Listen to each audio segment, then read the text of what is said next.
Mga kabayan, kamusta po? Si Kamanong po, muli nagbabalik po para po magkomento po sa inyo dito po sa Tambayang Makabayan. Samahan niyo po inyong lingkod, mag-umpisa na po tayo, magkomentohan na po tayo mga kababayan. Ito po, pakinggan po natin mga tambay, ito pong balita, ito pong plus report po mga tambay ng DZMM mga kababayan. Ayon po rito sa plus report ay dinismiss po ng DOJ yung cyber libel case na sinampa po ni Risa Hontiveros, ni Senator Risa Hontiveros sa mga vlogger po. Sa mga vlogger at kay Atty. Topacio, doon po daw sa nagpakalat na sinasabi pong kay alias Rene. Mga kabayan, yung video po ni Michael Mauricio na alias Rene. Mga kababayan, pakinggan po natin ang plus report at komentuhan po natin mga kababayan. Mag-umpisa na po tayo. CNN Radyo Patrol Flash Reports! May flash report po tayo mga kapamilya mula sa Department of Justice at ni Radyo Patrol. Steve Ras! Steve!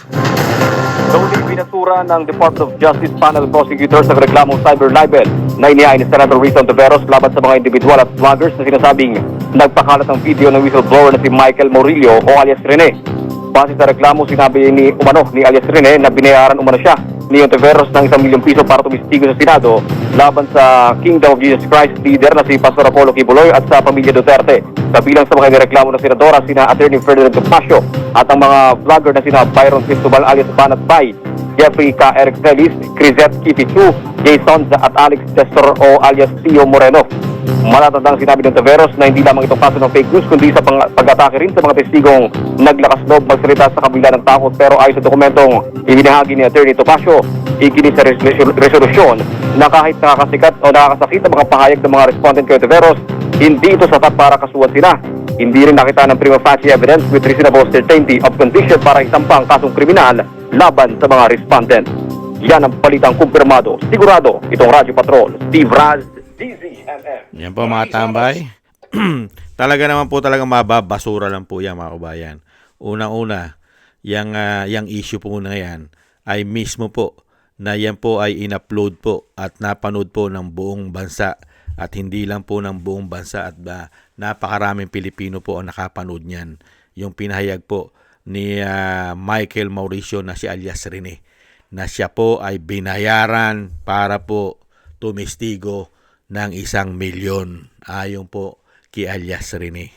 At yan pong sinasabi pong kumalat na yan mga kababayan ay yan po ay parte po yan ng freedom of expression, freedom of speech.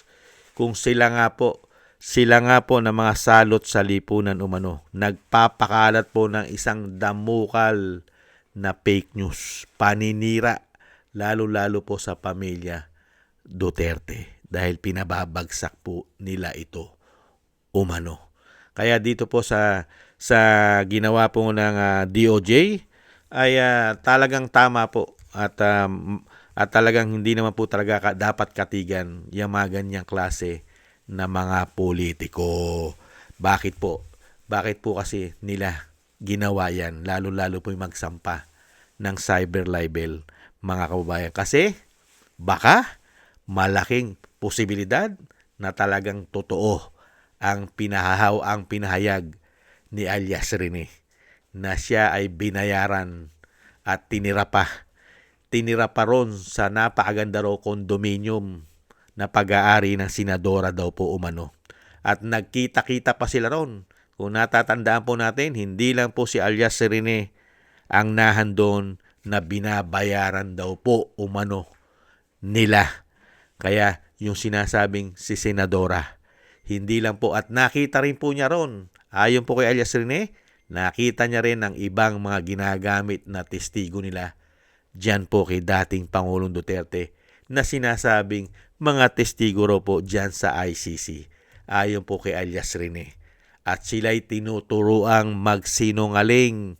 Katulad po ni alias Rene, tinuturuan po siyang magsinungaling para pabagsakin si Kibuloy. Kaya nga si Kibuloy ay nakakulong na ngayon. Kaya nga po kung magpapalit po ang administrasyon, mga kabayan, magsasalita po yang muli si alias Rene. Iniintay lang po natin mga kabayan na magpalit po ang administrasyon. dahil napakarami rin pong dapat sagutin. Ito pong si Senadora na napakahilig magkaso ng cyber libel. Hindi ba, Atty. Topacio? Hindi ba, Atty. Topacio? Napakarami sasagutin. Ito, si Senadora Risa Hontiveros, pag wala na po ang administrasyon, mga kababayan. Lalo-lalo po pagka si Inday na ang presidente. Isang damukal po ang sasagutin pong issue nito. At mabubuksan po ang mga issue. Lalo-lalo po ang issue sa PhilHealth.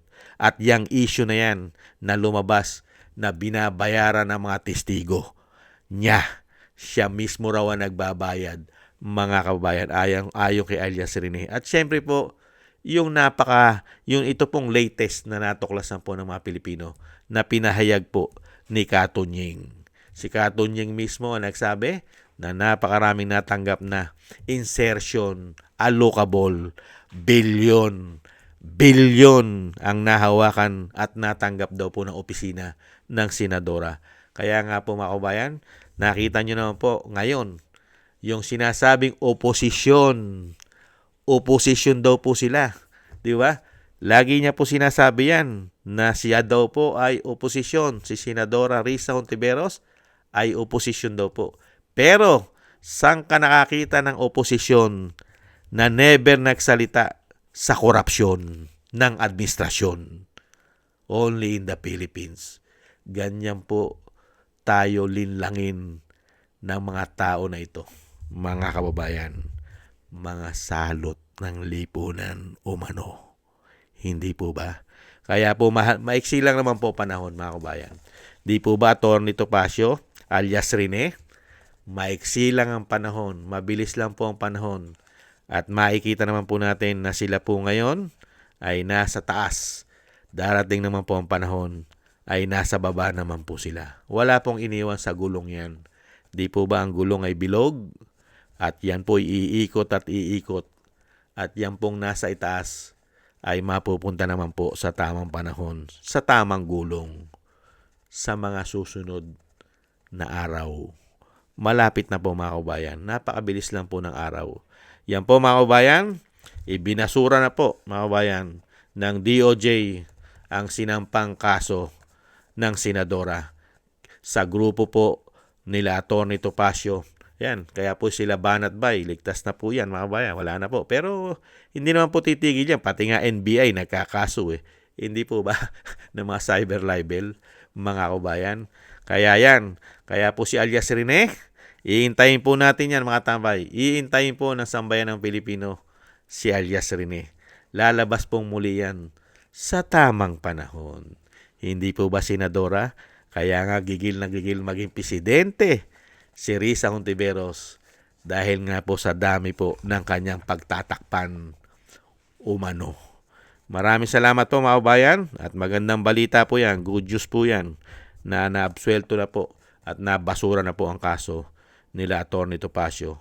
At darating po ang panahon na tayo naman po ang magdiriwang na mapanagot po ang mga tunay na salarin at magnanakaw sa ating bansa. Sana po dumating na po yan sa lalong mabilis. Thank you po mga kabayan sa nagusto po ng ating tambayang mga kabayan sa YouTube at TikTok. At ganun din po sa ating mga subscribers. Thank you po sa inyo. At thank you rin po sa mga nagko-comment, like, share, and subscribe. Maraming salamat po sa inyo. Shoutout po sa inyo lahat. At thank you rin po sa ating mga kababayan, mga subscribers na nagbibigay po ng tulong. Thank you po kay Tatay Nick ng Canada, Eric Hershio ng Canada, kay Annie Jo, ako si Phil-Am, kay Balance Vision TV, Gayat Chena, kay Jesus Valdepena, Kingston ng Hong Kong, si Jake Yahut ng California, USA, Gina Ray ng Berlin, Germany, Julieta Silona ng Sydney, Australia, Baby Roman at Ate Isa ng Cagayan. Thank you po sa inyo. At maraming salamat po. Shoutout po sa inyo lahat. At ingat po kayo sa inyo pong mga paggawa. At syempre po mga kabayan, tiis lang po. At hindi naman po sila forever sa mga posisyon nila. At God bless po sa inyo lahat. Ingat po tayo. Bye-bye.